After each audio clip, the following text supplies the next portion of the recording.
Semangatnya nih ibu-ibu yang ada di sini dan juga para santri dari pesantren Tahfiz Difabel yang ada di sini juga. Masih semangat ibu-ibu? Nah, tadi kan sudah terinspirasi nih ya dengan kisah dari Wanda yang sangat membuka mata saya dan hati saya juga untuk terus ya mengolah yang dikasih sama Allah nih. Jangan disia-siakan nih kelebihan kita terus gali gitu kan sampai bisa menghasilkan yang bermanfaat untuk banyak orang. Tapi tidak cuma itu nih yang menginspirasi hari ini karena kita juga kedatangan tamu istimewa yang sudah hadir di samping kita. Assalamualaikum Bapak Insinyur Saad Soeharto Amjad, Wakil Kepala 2 Bidang Distribusi dan Pendayagunaan Basnas Bazis DKI. Masya Allah. Ih, luar biasa nih tanpa beliau nih nggak ada nih ya pesantren ini nih. Mungkin supaya teman-teman di rumah juga ibu-ibu jamaah di sini bisa ngerti Pak Saad, mungkin boleh dijelasin sedikit nggak? Bapak Saad sendiri spesifikasinya di sini tuh bidangnya ngapain gitu Pak tugasnya? Jadi kalau di sini kami ini penyelenggara program ini. Jadi kami ini dari Basnas Basis DKI Jakarta yang penyelenggara program pesantren Tahfiz Difabel ini. Kami menyelenggarakan ini karena kebutuhan dari masyarakat yang selama ini pendidikan agama berkaitan dengan adik-adik kita tunarungu ini belum ada yang memberikan secara spesifik. Nah sehingga ini menjadi kewajiban ini sebenarnya seluruh warga DKI. Dengan adanya pesantren ini, maka wajib kifayahnya ibu-ibu, bapak-bapak semua ini telah gugur. Begitu tadi ya. Masya Allah. Nah dengan demikian ini kami menyelenggarakan ini sepenuhnya kita memang ingin menjadikan adik-adik kita ini pertama ngerti Quran, yang kedua juga mereka tumbuh menjadi pribadi-pribadi yang kemudian memberikan manfaat seluas-luasnya bagi masyarakat. Punya skill. Ya, Punya betul. skill. Oleh karena itu, kalau tahun-tahun awal ini mereka masih akselerasi ya. Ini masih pada fase-fase tahun awal ini baru pada pengenalan dasar mengenai bahasa isyarat, mengenai agama-agama yang dasar, ibu, bapak-bapak, ibu-ibu. Tapi nanti setelah ini baru kita arahkan. Mereka ingin mau kayak Wanda yang ingin menjadi desainer atau yang ingin menjadi di kuliner dan lain sebagainya, kita akan berikan seluas-luasnya. Nah, Itu jadi penasaran ya, pesantren di sini tuh ada usia tertentu nggak range usianya untuk bisa menjadi santri di sini? SMP dan SMA. Oh, Jadi gitu. SMP dan SMA sederajat bisa ke sini. Yang Di sini. SD belum ada. Belum ada karena kami pertama ustadzah kami ini memang belum, dalam tanda kutip, kami ini baru memiliki kemampuan untuk memberikan pendidikan untuk usia SMP SMA. Kami harus sadar diri kalau untuk SD ke bawah belum mampu kami. Mudah-mudahan ke depan insya Allah. Itu dia nih Pak Ustadz istimewanya lagi. Ternyata di sini nggak cuma untuk melatih para santri dengan disabilitas, tapi ada juga untuk pelatihan guru ya. Ya betul. Nah itu gimana tuh ceritanya tuh Pak? Jadi memang kami ingin, ini kan berkaitan dengan tunarungu di seluruh Indonesia ini yang pesantren tunarungu baru ada 2 ya, yang cukup besar. Nah kita ingin ini memperluas ya, dan juga kita ingin sebenarnya juga selain untuk para guru-guru ini para interpreter. Awalnya Kiai Lutfi ini yang punya gagasan, Almarhum Kiai Lutfi ini bertanya nih pada kami, ini sebenarnya kalau para masyarakat tunarungu ini, adik-adik, teman-teman, bapak-bapak kalian tunarungu, sholat Jumat itu sah apa enggak? Oke. Masya Allah. Kalau khutbah, mendengarkan khutbah kan ini menjadi suatu kewajiban, ya, menjadi syarat bagi Jumat. Nah, tapi kalau misalnya teman-teman tunarungu tidak mendengar, bagaimana gitu? Tentu jawabannya beliau sudah punya, karena beliau ahli hadis, ulama besar di DKI, nggak mungkin tidak memiliki jawaban mengenai itu. Basnas Basis itu sedang disentil. Langkahnya Basnas Basis, hadirnya Basnas Basis untuk teman-teman tunarungu itu apa gitu. Nah kemudian hadirlah nih Bapak Ibu, hari ini kita persembahkan pesantren Tahfiz Difabel untuk. Masya Allah. Dari semua cita-cita, visi-misi tadi ya Pak Saad, Alif jadi penasaran, impact terbesarnya apa sih dari santri-santri yang mungkin pernah mondok di sini atau mungkin boleh ceritain nggak ada santri-santri mungkin prestasinya setelah mondok sini jadi hebat kayak tadi Wanda udah go internasional, ada lagi nggak selain Wanda Pak Saad?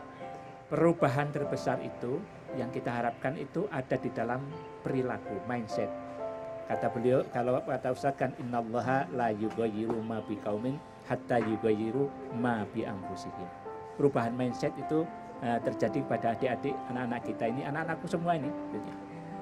Ketika mereka pulang kemarin liburan Bu, bapak-bapak, ibu-ibu, seluruh keluarga itu kemudian merasakan perubahan mereka sebelum dan setelah berada di pesantren kita, dan alhamdulillah ketika kemarin kita ketemu di sini mereka merasakan manfaat terbesar dari kehidupan sehari-hari adik-adik kita ini.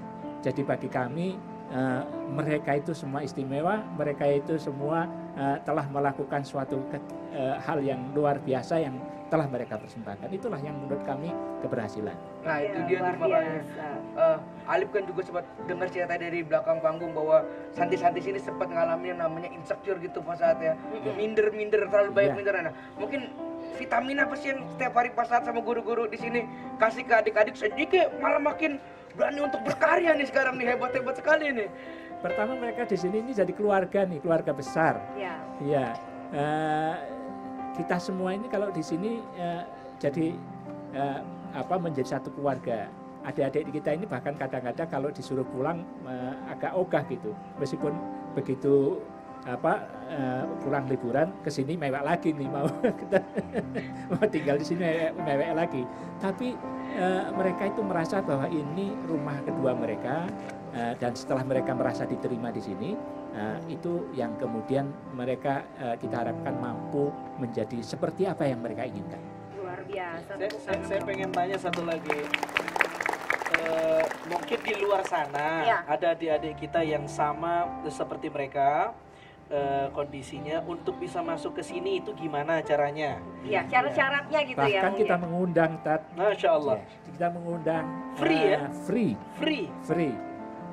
Jadi kita undang seluruh warga sekarang ini Jabodetabek Bu. Jadi Bapak Ibu di Jabodetabek yang punya putra-putri tunarungu yang ingin belajar di sini usia SMP, SMA dipersilahkan untuk mendaftarkan di sini. Syaratnya tentu mudah, ada di website kita semuanya. Yang penting nanti kami akan menseleksi karena ada di sini ada tes. Kemudian karena kita berharap tidak ada dua disabilitas. Kami yang kita masuk di sini hanya disabilitas tunarungu, karena guru-guru kami belum mampu ketika double disabilitas. Ada biasanya tunarungu dan kemudian juga autis, kami belum mampu. Tapi kalau disabilitas tunarungu saja, insya Allah kami siap. Terima kasih Bapak Saad atas bincang-bincangnya. Dan sangat menginspirasi sekali ya. Jadi teman-teman semua silahkan nikmati pesantren kita ini. Ya pasti luar biasa dan bagus sekali di sini, dan anak-anaknya juga sangat berprestasi. Teman-teman mudah-mudahan yang tadi katanya kan welcome banget nih, yang ada punya disabilitas tunarungu diundang dan free gitu. Free, gratis. Luar biasa. Nah sekarang kayaknya ya dari tadi aku udah lihat nih, ibu-ibu di sini udah banyak yang pengen kepo gitu loh. Hah? Iya, benar nggak ibu-ibu? Iya kan? Pada kepo emang? Pada kepo. Dari tadi udah gitu-gitu mulu kan? Ya udah, kalau gitu saatnya kita masuk ke segmen Abang Kepo deh. Miring dia. Boleh kayak lagi ada coba kan Abang Kepo deh. yang kenceng-kenceng teman sebelahnya ketusuk. Tadi gitu. Silakan ibu bertanya dulu, apakah dari ibu-ibu atau mungkin adik-adikku tercinta, sayangku, cintaku. Oh Masya Allah, ada yang mau nanya ini dari santri yang ada di sini dari pesantren Tahfiz Difabel. Kalau begitu silakan nih kita Willy. Waalaikumsalam warahmatullahi wabarakatuh. Namanya Restu, tuh kan tahu aku. Hei, bener.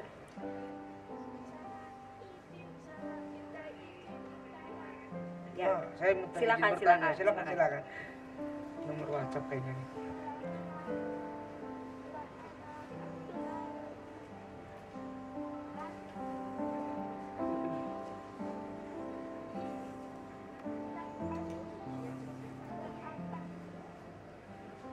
Mungkin Ustazah Inam. Tadi Restu nanya, katanya izin Ustadz nanya, Nanti di akhirat orang-orang tunarungu itu dapat hikmah apa katanya? Dapat hikmah apa? Masya Allah, tabarakallah. Nah, mungkin Abang Ustazah. Abang Ustazah. Maaf, maksud saya Abang Ustaz Azhari. Itu gabung tadi Ustaz Azhari. Oh iya, jadi iya. Ustazari jadi. Abang Ustazah, iya.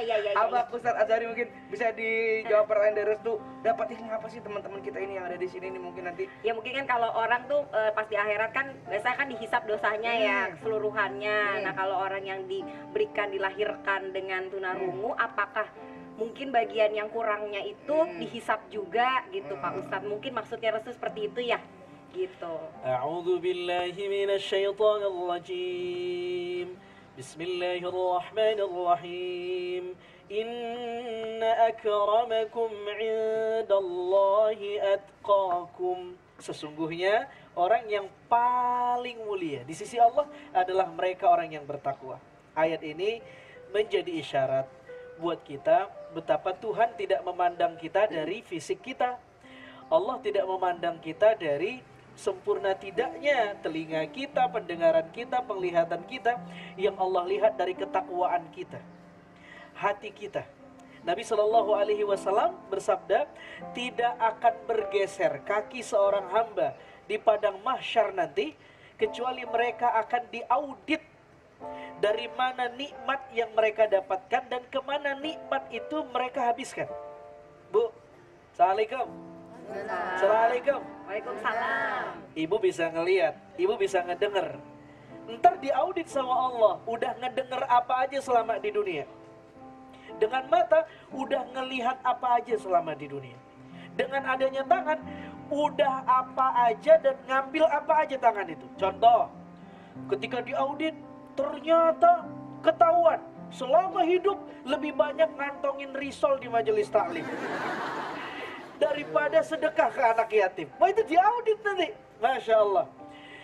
Tetapi orang-orang yang difabel, yang menurut kacamata kita tidak lebih sempurna dari kita, tapi nanti di yaumil akhir, Masya Allah, demi Allah, mereka punya pendengaran yang tidak lebih sempurna dari kita. Misalnya, mesti auditan kita munaqasyatul a'mal. Kita diaudit dengan sangat ketat. Kenapa? Karena kita sempurna. Tetapi mereka dikasih dispensasi sama agama, dikasih rukhsah, dikasih keringanan.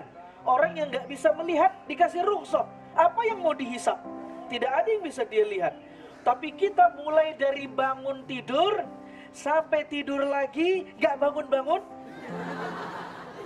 semuanya dihisap sama Allah Subhanahu Wa Taala. Begitu Ciaya. Masya Allah, luar biasa banget ya. Aku jadi takut juga ya, kita dikasih sempurna malah sebenarnya lebih banyak beban kita ya. Namanya yang nanti dihisap, ujian. Ya. Ujiannya lebih banyak lagi. Bala. Ujian Betul. itu bisa sesuatu yang enak, bisa sesuatu yang nggak enak. Benar. Bisa ngelihat itu ujian, nggak bisa ngelihat juga ujian. Betul. Itu ujian, sama-sama ujian. Jadi bener tuh kata abang tuh, ibu-ibu kadang kalau ngaji lebih banyak ngambil risolnya kan. Nah, Ketahuan ini juga modelnya. Ibu siap banyak tuh Ustaz tuh. tasnya gede-gede kan? Tasnya gede-gede. Ini sih gimmicknya kedoknya baca tahlil Ustaz. Tapi tangannya ngambil Ustaz. Assalamualaikum langsung paham nih. Penuh semua yang diambil karena risol arem-arem Bu, jangan Bu. Kita masih akan terus banyak dapat manfaat-manfaat hebat, tentunya jangan kemana-mana, tetap di Menjemput Berkah. Bismillah. Yang harus diprioritaskan itu adalah mereka yang hatinya bersih, pengen belajar, ya, yatazakka. Mereka pengen tazkiyah. Ternyata Abdullah bin Umi Maktum matanya memang tidak bisa melihat, difabel, tapi mata hatinya bersih.